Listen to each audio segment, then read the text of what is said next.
Minute session. You can find them on explorehidden.com under the Denver section. Right now on Denver 7 News at 8 o'clock on Local 3, fentanyl tragedy returns to the Front Range. The message from one teen victim's family to yours. A new lawsuit is placing blame for the Marshall fire months before the investigation is even finished. And more traditions are returning after COVID. The major festival saying it will return to the Mile High City after taking a pandemic pause. Cinco de Mayo. Just over a month away. Can't wait. Heading outside with a live look from our Mile High camera there. You can see it's a cloudy start to the day, so maybe keep that jacket with you for a little while today, Lisa. It's going to be a little chilly this morning, but actually pretty mild with that cloud cover. It kind of trapped in whatever little heat we had yesterday. Low to even mid-40s right now. We'll start to see more blue skies and more sunshine within the next couple of hours. Winds are coming in out of the north and northeast, so it is going to feel a little bit chillier, down to near, well, freezing when you factor in a wind chill. Golden right now 36, Littleton and Centennial 41. In Firestone, you're waking up and walking out the door to 43 this morning. Here's your highs, though. Between about 4, 5, even 6 o'clock, we're going to be at right around 55 to near 60 degrees. A touch warmer up near Platteville, Erie, up north toward Longmont and Fort Collins, right around 60. Denver's going to be in the upper 50s. 30s and 40s for the mountains this afternoon. And we are still seeing a little, it looks like, well, shower activity out east. Very light, though, with that cloud cover and still some snow falling in the mountains. That's going to all start to clear out, though, here with more sunshine expected statewide. And this is going to lead to a really warm Saturday. We're going to take a closer look at that coming up here in just a few minutes. And right now we still have some snowy conditions to deal with in the high country. It's snowy drive on Main Street here in Breckenridge. As you can see, some light snow falling right now, slick conditions here on I-70. There's wet and slushy conditions at the highest elevations as well as over Loveland Pass. So you can see that winter's not done yet for us up that way. Take a look at the drive here in town and you can see for the most part it doesn't look too bad. As you take a look at I-25 right here before you would get to Erie on that southbound side, it was backed up a little bit. We did have a crash right after Northwest Parkway, but traffic is starting to ease up, going back into the 60s, 70s as you come down from the construction project up north, and then continuing to downtown, only about 20 minutes from Northwest Parkway.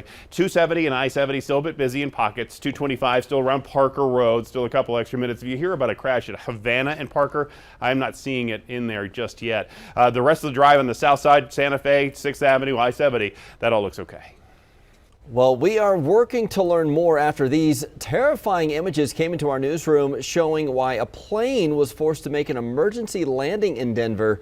A passenger took a picture of the windshield completely shattered, and this was mid-flight. The Delta plane was on its way from Washington, D.C. to Salt Lake City, and he says crew members told passengers the window shattered spontaneously. In a statement, Delta Airlines said the flight, quote, experienced a maintenance issue mid-flight. Our team worked quickly to accommodate customers on a new plane, and we sincerely apologize for the delay and inconvenience. But what a scare. Yeah. Well, this needs to be a wake-up call in our community. In just the span of 24 hours, we've learned 2 teenagers and a toddler who died from fentanyl. It is heartbreaking. I want to bring in Denver 7's Jessica Crawford because the parents of one of the teens have a message to share before it's too late.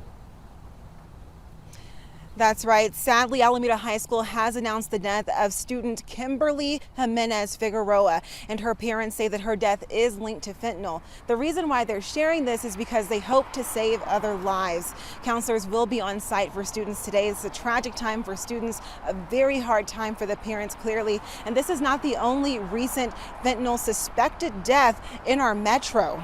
The Highlands Ranch High School has confirmed the death of Ty Burns, who was recently enrolled there as an 11th grader. The Douglas County Sheriff's Office told Denver 7 it's still an open investigation, but investigators do believe the 17-year-old's death is the result of a drug overdose and that fentanyl is involved. Plus, we just learned this terrible drug claimed the life of a Brighton toddler back in January.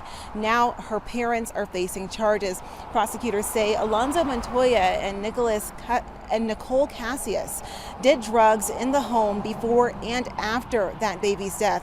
The little girl's blood contained 10 times the amount of fentanyl that could kill an adult. So what's being done here to stop this? Well, local lawmakers have introduced a bill in an effort to prevent fentanyl deaths, but people are concerned that this will not be enough to save lives. Live in Denver, I'm Jessica Crawford, Denver 7. Thank you, Jessica. That's just in Colorado. This is a nationwide problem. Deadly overdoses caused by fentanyl have skyrocketed the past few years. A new study from the DEA shows just how widespread the problem is. The study found the number of illicit pills containing fentanyl seized by U.S. law enforcement jumped more than 4,000% over the last 3 years. The DEA says more than 42,000 fentanyl-laced pills were seized in 2018, and that number jumped to more than 2 million last year.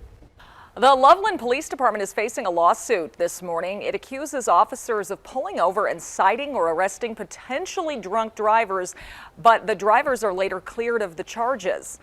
There's body camera video from January of 2020 showing Harris Elias saying he said he was driving home from a dinner party at his girlfriend's house. He was pulled over and arrested for driving drunk. Around 2 months later, though, the blood test showed there was nothing in his system.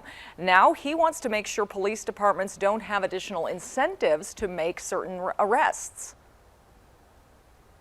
It takes a lot to stand in integrity and say, hey, I made a mistake. And it's what I would expect from a 7-year-old, and it's what I expect from the chief of police. Every day in America, district attorneys dismiss cases. That happens. That does not mean that the person arrested was falsely arrested or unlawfully arrested. So the lawsuit asks for $1.5 million in damages for Elias and also policy changes for the department. Elias's attorney says the next step is for the city to officially file an answer to the complaint. While the cause of the Marshall fire is under investigation, Xcel Energy is facing a lawsuit claiming the utility company is responsible. The lawsuit, which was filed by an unnamed couple and a Boulder-based company, alleges Xcel power lines and equipment were factors in the fire's origin and spread. We talked to the lawyer who filed the lawsuit. He says he plans to prove Xcel was negligent. The main detail is we've uncovered witnesses who actually witnessed the origin of the fire. And those witnesses have not only pinpointed the fire, but they've pinpointed the location underneath power poles that were maintained by Xcel Energy, that are the property of Xcel Energy. Xcel, meanwhile, says its equipment in the area was properly maintained and inspected and says the company has seen no evidence it ignited the fire. The Boulder County Sheriff's Office says it could take several more months before we know for sure what caused the Marshall fire. Investigators said Thursday they're working with experts from around the country to analyze evidence. That includes following up on nearly 200 tips from the community and interviews with victims and witnesses. Once the investigation is finished, evidence will be shared with the district attorney's office to determine if charges are warranted. Well, there is some better news, at least for people in Empire. The water is back on for about 85% of the mountain town. Still isn't fully fixed, though. A boil water order is still in effect.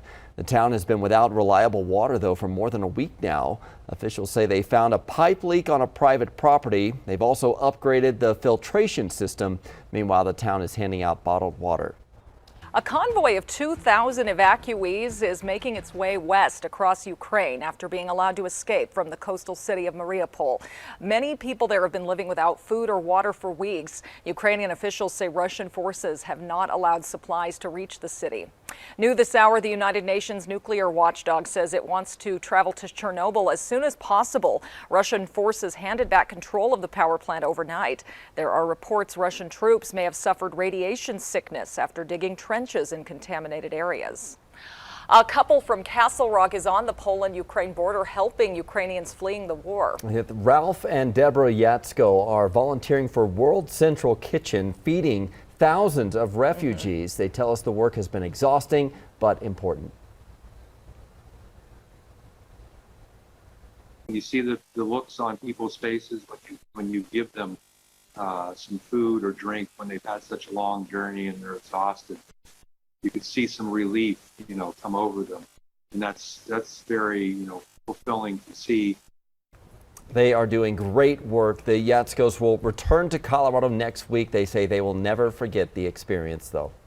Still to come, the government's COVID response is about to get a shot in the arm. The billions the Senate is preparing to approve. And balancing Denver's history with development as growth comes to the Golden Triangle neighborhood.